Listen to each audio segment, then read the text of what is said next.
Naunsyami ang ikalawang public bidding para sa kontrata ng maintenance ng MRT Line 3 na nagkakahalaga ng mahigit 2 bilyong piso.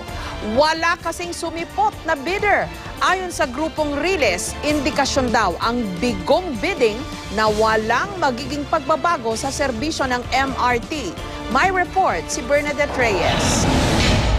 Walang sumipot na bidder sa ikalawang public bidding para sa 2.4 billion na kontrata para i-maintain ang tumatanda ng MRT Line 3. Napakahigpit raw kasi ng mga requirement ng kontrata. Masyadong mahigpit yung key performance indices kasi yung how many number of trains ang dapat available at pwedeng patakbuhin sa peak hour, ilan din ang kapag off-peak hour, magkano rin yung penalties. Maaari naman magsagawa ulit ng panibagong bidding pero lalo raw magtatagal pa ito.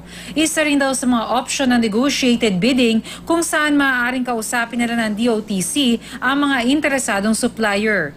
Meron din tinatawag na emergency bidding. Dito isa lang ang kakausapin contractor para magbigay ng serbisyo. Mas mabilis ang proseso pero kailangan sabihin ng DOTC na may panganib sa buhay o mga ari-arian para maituring ang proyektong pinapabid na isang emergency.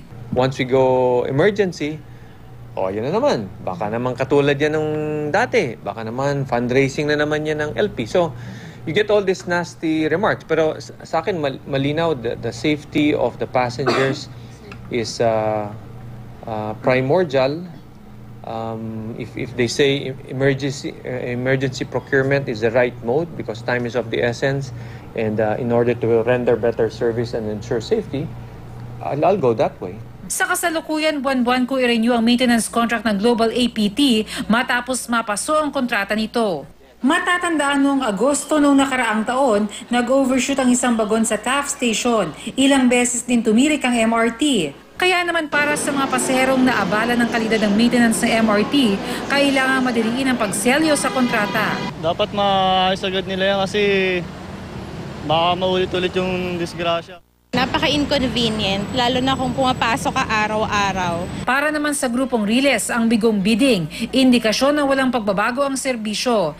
Ang APT Global daw ay walang na-deliver na maayos na facility ng MRT. Hindi raw ligtas sa mga tren ng MRT, bukod pa sa sira at epektibong signaling system at radio communication. Bernadette Reyes, GMA News.